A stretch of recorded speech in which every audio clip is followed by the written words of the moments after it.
This happened when I was a little kid, maybe 6 or 7. My family has always been very religious, so Easter was a big deal for us. Honestly, most religious holidays were, even Sundays. My parents treated church like it was its own celebration every week. Some of my earliest memories are tied to church, and what I'm about to tell you is one of them. It was Easter Sunday. Services always ran longer on Easter, but I didn't mind. My parents had instilled a deep love of Christ in me. Early on, after Mass, we had Sunday school. Our church called it CCD. I know a lot of churches don't hold classes after big services, but ours did. So, like 100 times before, my parents walked me downstairs to the classrooms, said goodbye, and left. Just so this makes sense, let me describe the church layout. The sanctuary was upstairs, altar, pews, all that. The classrooms were in the basement. Technically, it was still the first floor, since the church was built on a slope. You could enter or exit from down there too.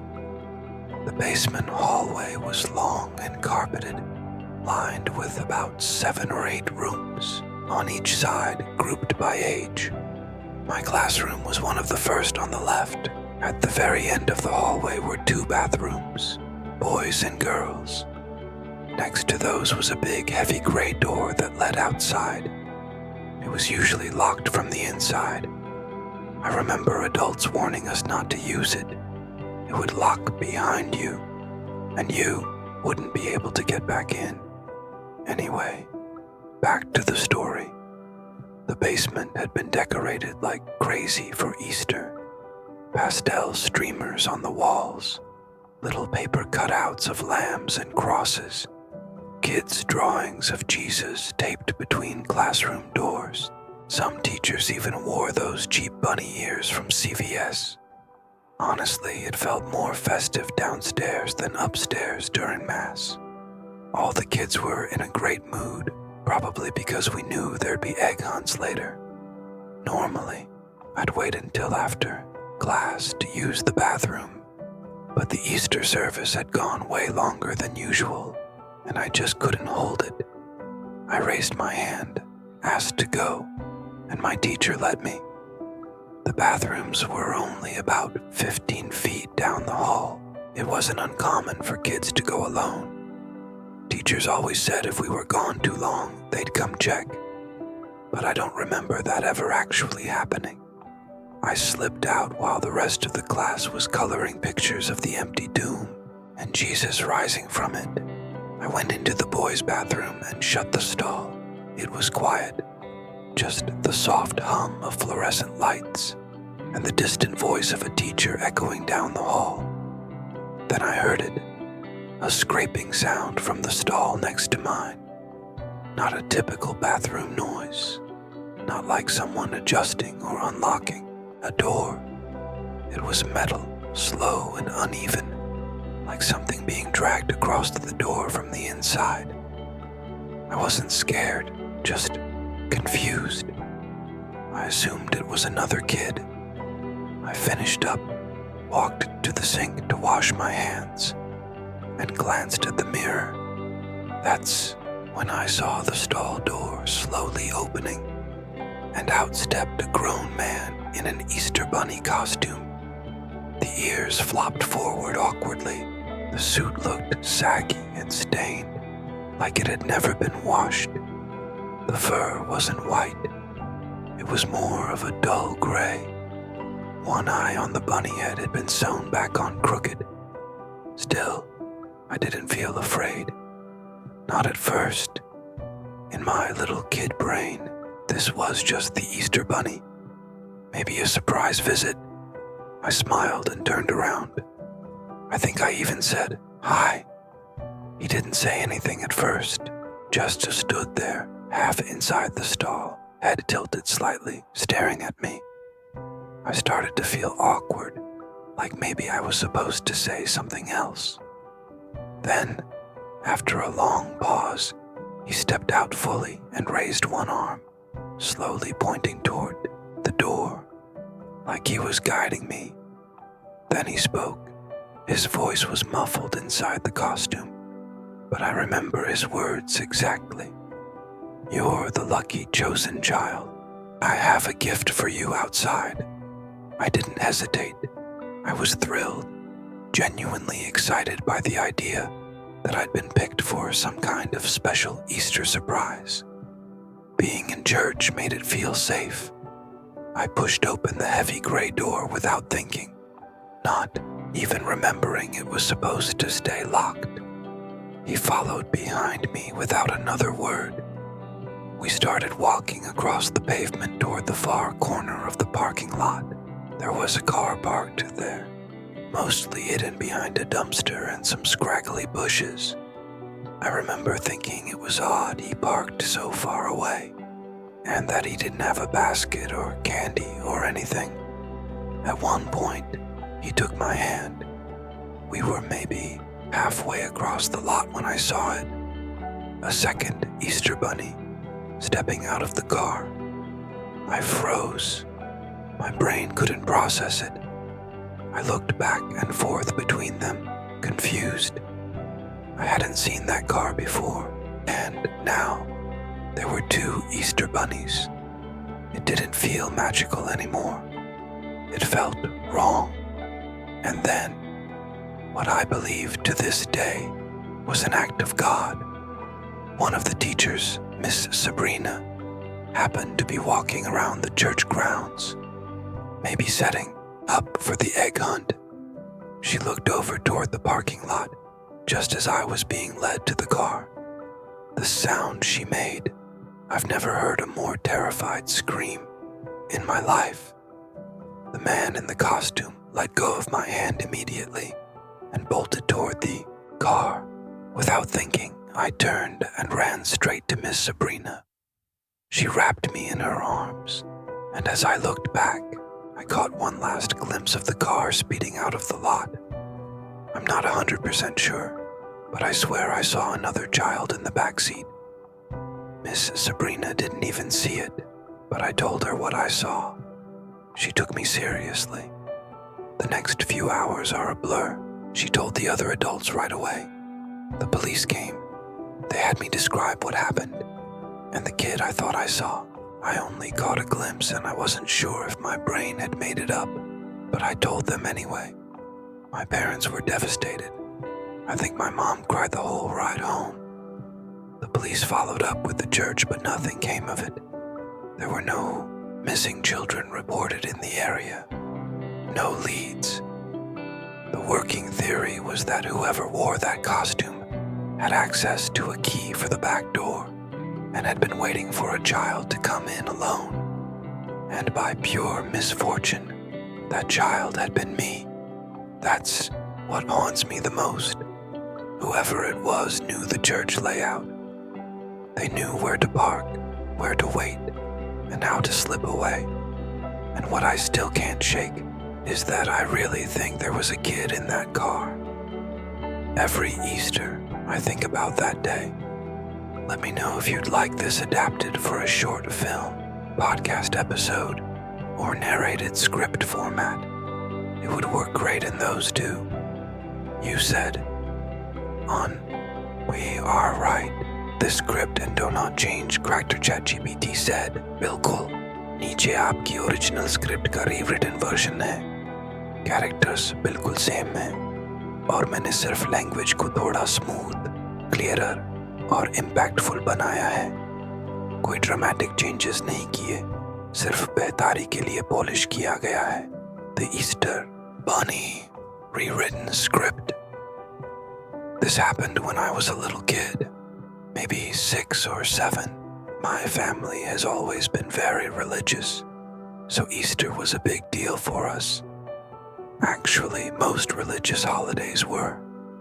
Even Sundays felt like special occasions, the way my parents treated church. Now that I think about it, some of my earliest memories are tied to church. What I'm about to tell you is one of them. It was Easter Sunday, and as usual, the service ran much longer than normal. I didn't mind though. My parents had taught me to love Christ from a very young age. After the service, we had Sunday school, or CCD as our church called it. I know not every church holds Sunday school after major services, but ours always did. After Mass, my parents took me downstairs to the classrooms, like they had done so many times before. I said goodbye and headed into my room. Let me explain the layout of the church so the rest of the story makes sense. The church had a split-level design. The main sanctuary, with the pews and altar, was upstairs. All the classrooms were in the basement, but since the building sat on a slope, you could still get in or out from the lower level. Downstairs, there was a long carpeted hallway with about 7 or 8 rooms on either side, grouped by age. My classroom was one of the first rooms on the left. At the very end of the hallway were 2 bathrooms, one for boys, one for girls. Right next to those bathrooms was a heavy gray door that led outside. It was almost always locked from the inside, and we were told it should only be used in emergencies. The adults warned us that if we went out that door, it would lock behind us and we wouldn't be able to get back in. Anyway, back to that day. The entire downstairs had been decorated for Easter. Like, really decorated. There were pastel streamers everywhere, paper cutouts of lambs and crosses, and drawings of Jesus with children taped between the doors. Some teachers were even wearing those cheap bunny ears you can get at CVS. Honestly, it felt more festive downstairs than it had upstairs. All the kids were in a great mood, probably because we knew there'd be Easter egg hunts later in the day. Normally, I would have waited until class ended to go to the bathroom, but the service had run so long that I couldn't hold it. I raised my hand and asked to be excused, and the teacher let me go. The bathrooms were only about 15 feet down the hall. It wasn't unusual for kids to go by themselves. Teachers always said they'd come check if we took too long, but I don't think they ever actually did. So I slipped out quietly while everyone else was coloring pictures of the empty tomb and the risen Jesus. I went into the boys' bathroom and shut the stall door behind me. It was quiet, except for the soft hum of the fluorescent lights and the faint echo of a teacher's voice from down the hall. Then I heard it, a strange scraping sound coming from the next stall. It wasn't the sound of someone shifting or unlocking a latch. It was slow, uneven, like metal dragging against metal. Sharp, but not loud. At first, I wasn't scared, just confused. I figured it was another kid doing something weird. I finished up and went to wash my hands. That's when I looked in the mirror and saw the stall door next to mine slowly swinging open, and out stepped a grown man, wearing an Easter bunny costume. I remember the way the ears flopped forward a little and how the suit looked off, saggy, stained in places, like it had never been washed. The fur wasn't bright white. It was more of a dirty gray. One of the eyes on the costume's head looked like it had been sewn back on crooked. But the strange thing is, I didn't feel scared. Not then. I was young. In my mind, this was just the Easter bunny making a surprise visit. I actually smiled when I turned around. I think I even said, "Hi." He didn't say anything, just stood there, halfway out of the stall, staring at me. His head was tilted slightly to the side and he didn't move. I remember feeling kind of awkward, like maybe I was supposed to say something else. Then, after a long pause, he stepped all the way out and raised one arm, pointing toward the door. like he was guiding me out. Then he spoke. His voice was muffled behind the mask, but I remember every word. "You're the lucky chosen child. I have a gift for you outside." I didn't even think twice. I was excited, genuinely thrilled at the idea that I'd been picked for a special Easter surprise. I think being in church made it feel safe. I pushed open the big gray door without hesitation, not even remembering that it was supposed to stay locked. The Easter Bunny followed right behind me, silent now. He led me across the pavement toward the far end of the church parking lot. There was a car parked way in the back, mostly hidden behind the dumpster and some raggedy bushes. I remember thinking it was strange that he had parked so far away, and he didn't have a basket or any candy or anything. At one point, he started holding my hand. We were about halfway across the lot when I saw it, another Easter Bunny stepping out of the car. I froze. I just stopped walking. My little brain couldn't make sense of what I was seeing. I looked back and forth between the two of them, confused. I hadn't seen that car earlier, and now there were two Easter Bunnies. Suddenly, the whole thing didn't feel magical anymore. It felt wrong. And then, what I truly believe was an act of God. Miss Sabrina, one of the teachers, just happened to be walking outside at that exact moment. Maybe she was getting ready for the egg hunt or checking something. She looked over at the lot, right at me being led toward the car. The scream she let out, I will never forget that sound. I've never heard anyone scream like that. The man in the costume immediately let go of my hand and ran toward the car, and without even thinking, I ran the other way, straight toward Miss Sabrina. She caught me in her arms and I turned my head just in time to see the car speeding out of the lot. I'm not 100% sure, but I think I saw another kid in the back seat. Miss Sabrina hadn't seen it, but I told her. She took me seriously. The next few hours are blurry. She alerted the other adults. Eventually, the police were called. I told them what happened. I described the other child I thought I saw, even though it was just a quick glimpse and I wasn't sure if I'd imagined it. My parents were heartbroken. I think my mom cried for an hour after we got home. The police followed up with the church, but nothing ever came of it. No missing kids were reported.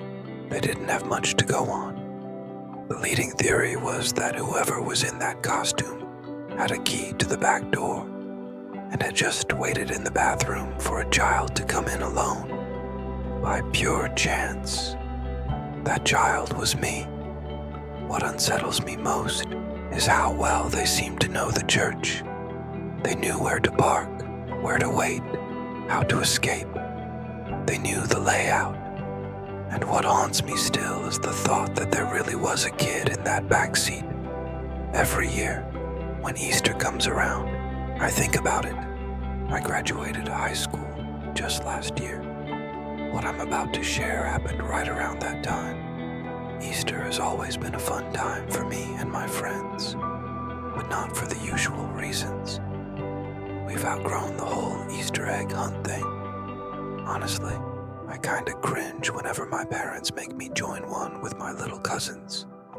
A few years back, can't remember exactly when, we made up our own twist on the egg hunt.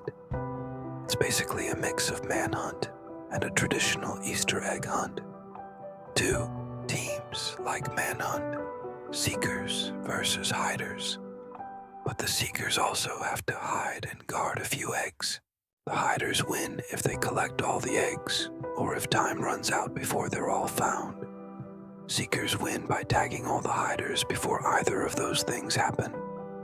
There were a few other rules, like seekers aren't allowed to camp right by the eggs, but that's not super important to the story. It was the Thursday before Easter, and school was canceled the next day, we decided to have a sleepover that night. It was me, Jake, Race, Chuck, Arthur, and Raz. Raz wasn't his real name. His last name was Razzie, but everyone just called him Raz. His house was easily the biggest, and since it sat in the middle of nowhere with woods behind it, we always played there. His parents were out of town until Friday night, so we had the whole place to ourselves. We were hanging out in his basement playing video games when Chuck brought up the idea to play Manhunt. Everyone was down. We grabbed a bunch of flashlights from Raz's garage, used a random number generator on Jake's phone to split into teams, and headed outside. I ended up on a team with Chuck and Raz. We were the seekers. Jake and Arthur were the hiders. Race's mom had a ton of plastic Easter eggs in storage upstairs, so we grabbed a few of those to use in the game. We'd played in the woods behind his house a bunch before, so we already knew the boundaries. One edge was the fence line, another was the creek, and the back slope led down to Raz's neighbor's horse pasture. We set timers on our phones. 10 minutes. That gave the hiders time to hide, and us time to hide the eggs. By the time the game officially started, the sun had already gone down. It wasn't completely dark, but close. Once the timer ended, we split up to cover more ground. I veered off, to the left, into a thicker patch of trees. Chuck and Raz headed the other way. I kept my flashlight in hand, but mostly relied on the moonlight, only flicking it on every few steps to check the ground. It made the game feel more intense, more real. If a hider saw a flashlight coming, they'd just run, so stealth was key. A few minutes in, I thought I saw something move, maybe 20 or 30 feet ahead of me. I wasn't sure at first, but then I saw it again. I quickly turned off my flashlight and froze. Someone was crouched behind a tree. They weren't moving, like at all, trying to stay completely still. My first thought was that it was Race. He always liked hiding close to the seekers, thinking it was some kind of genius reverse psychology. I crouched a little myself and tried to circle around for a surprise tag. When I got close enough, I lunged forward, slapped a hand on their shoulder and yelled, "Gotcha!" But the second they turned around, my stomach dropped. It wasn't Race. It wasn't any of my friends. It was a grown man. He had slicked back hair, wide, unblinking eyes, and this weird expression, like he was high or something. His clothes were filthy and torn, and he smelled awful. I froze in place, trying to figure out what I was even looking at. Before I could react, he tackled me to the ground. I hit the dirt hard and screamed, but he was already on top of me, pressing down on my throat with both hands. I couldn't breathe, and I definitely couldn't fight him off from that position. In that moment, I genuinely thought I was going to die. Then, suddenly, he stopped. Out of the corner of my eye, I saw a flashlight bouncing through the trees. Someone was running toward us. The man must have seen it too. He jumped off me without a word and sprinted off into the woods, disappearing into the dark. I just lay there gasping for air, frozen. A few seconds later, Chuck reached me and helped me up. He said he saw the whole thing. I wanted to go after the guy. Adrenaline was still flooding through me, but Chuck stopped me, told me it was a terrible idea, and looking back, he was probably right. We both ran back to the house. Chuck called the others and told them to get back immediately. Once we were all inside, I explained what happened, and Chuck filled in whatever I missed. Everyone was talking at once, freaking out, trying to figure out what the hell was going on. then Arthur said something that made the room go silent. He said that before the game started, before the 10-minute hiding timer even ended, he saw two people walking through the woods near his spot. He didn't think much of it at the time. Actually, he said he got annoyed because he thought it was two seekers cheating and scouting the area early. But then Chuck, Raz, and I looked at each other and immediately shook our heads. None of us had been walking together. There was no way we could have been near Arthur's hiding spot that early. The timing just didn't add up.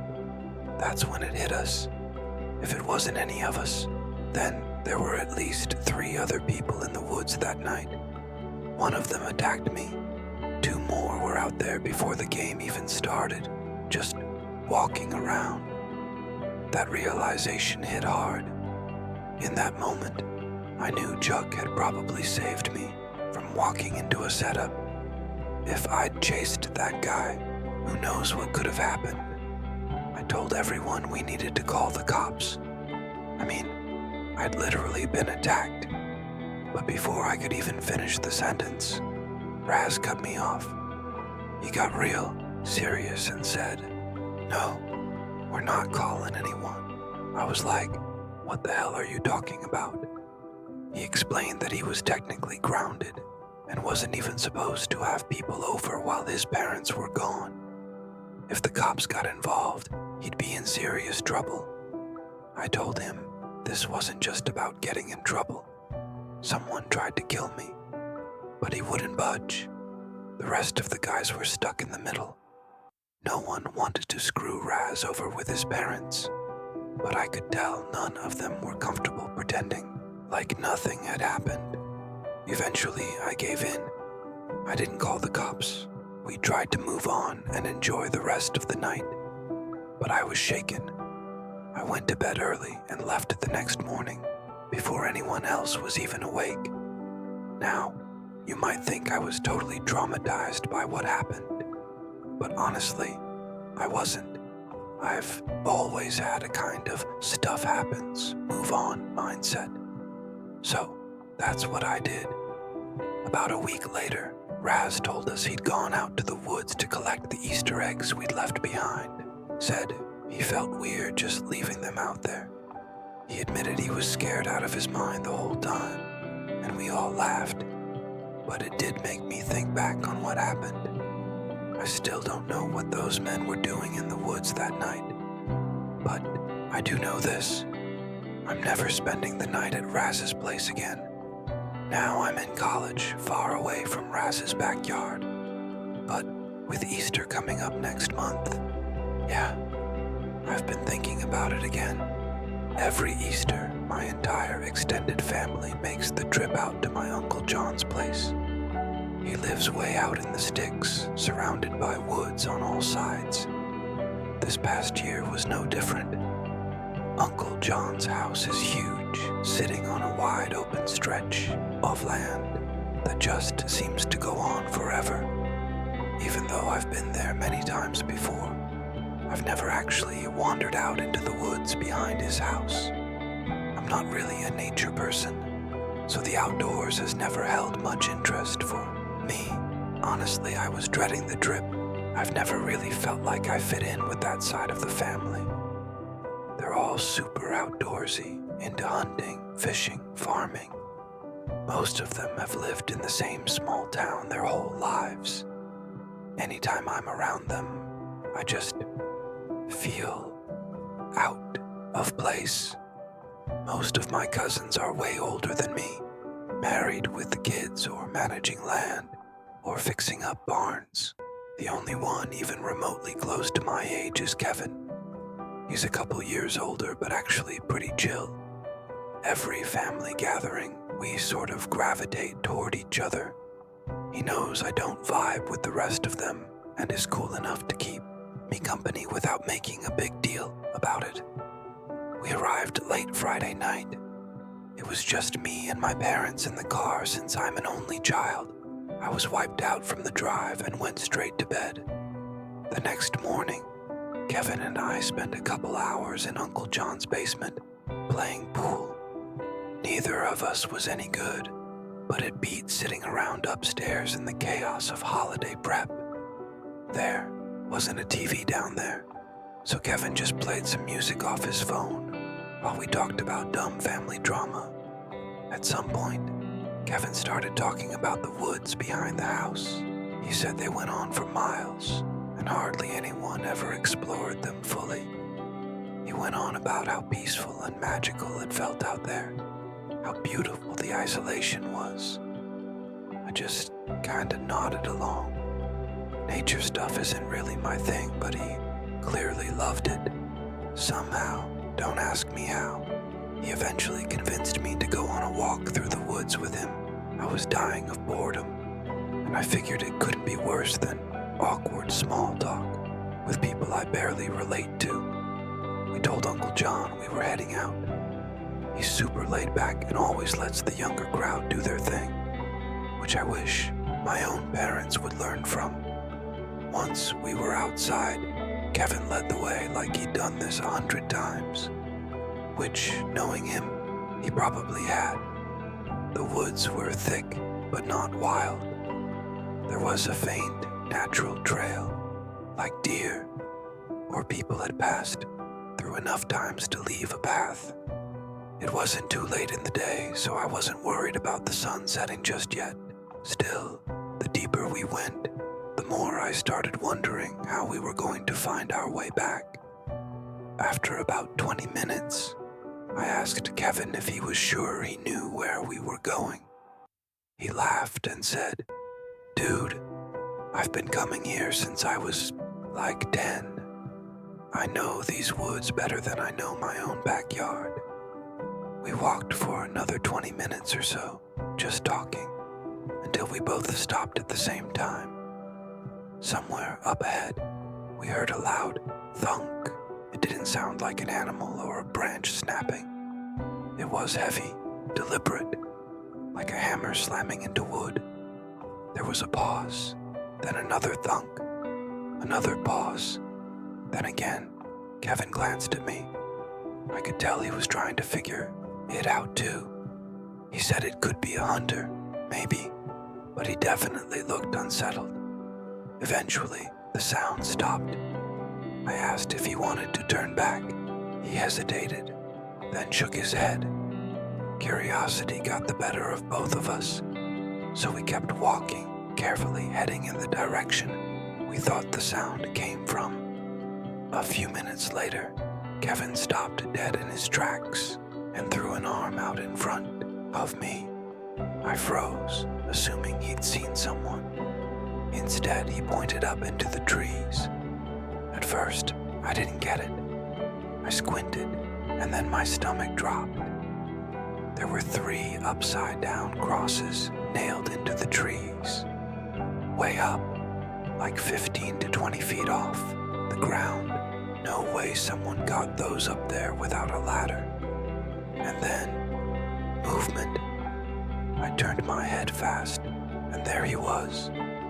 A man, standing maybe 30 feet away, dressed like a lumberjack. Thick beard, piercing eyes, staring straight at us. Kevin instinctively stepped in front of me, shielding me slightly. The man looked straight at me and said, "You shouldn't be here." Kevin spoke fast. "Sorry, man, we're just leaving." And we did. The guy didn't move, didn't speak again, just watched us as we turned around and walked away. The whole hike back, my hands were shaking. Neither of us said a word. We kept glancing over our shoulders, unsure if we were being followed. When we finally made it back to the house, we went straight to Uncle John. We told him everything. He listened, serious the entire time. And when we described the man, he paused and said he didn't recognize the description. He knew all his neighbors. He would have known someone like that. He asked us several times if we thought we were followed. We said no, but honestly, I didn't know for sure. Someone floated the idea of arming up and doing a sweep of the woods, but Uncle John shut it down. He didn't want to risk confrontation, or worse, lead someone back to the house. Kevin and I went back downstairs while the rest of the family prepped for Easter like nothing happened. That encounter messed with my head more than I admitted. I went to bed early just to shut my brain off. But because I slept early, I woke up early too. Really early. It was just past 5 a.m., and the sky was still mostly dark. I tried to go back to sleep, but couldn't. So I wandered upstairs to Uncle John's study on the 3rd floor. There's a huge window up there that overlooks the backyard. As I passed it, something caught my eye. A faint glow at the tree line, flickering, like a small fire, not bright like a flashlight, more like the soft pulse of a torch. I stood there for at least 30 seconds, frozen. Curiosity got the best of me. I quietly walked downstairs and stepped out onto the back deck. And that's when I realized what I was looking at, and nearly screamed. 3 people were standing just inside the woods, each of them holding a small torch, not moving, not walking, just staring at the house, staring at me. I bolted inside and woke Uncle John, stammering as I explained what I saw. He didn't hesitate. He grabbed his rifle, threw on pants, and headed for the back deck. I watched from the doorway as he scanned the yard, but by then, they were gone, slipped back into the trees. Without a word, he raised his rifle and fired 3 shots into the air, just in case. The sound of the gunshots woke up the entire house, and the next 20 minutes were complete chaos. People were shouting, running around, trying to figure out what had happened. Honestly, I can't think of a worse way to spend an Easter morning. Rest of the day was tense. The holiday spirit was pretty much gone, and everyone was on edge. No one really said it out loud, but we were all thinking the same thing. What if they came back? Eventually, it was time for my parents and me to eat home, and I won't lie, I was relieved to be leaving. I didn't even try to hide it. It's been about 9 months since that happened, and according to Uncle John, he hasn't seen or heard anything strange since then. Still, I can't imagine what it must feel like to live in that house now, knowing something or someone is out there. If anything new happens or Uncle John updates us, I'll definitely send an update. But for now, I'm just hoping it stays quiet.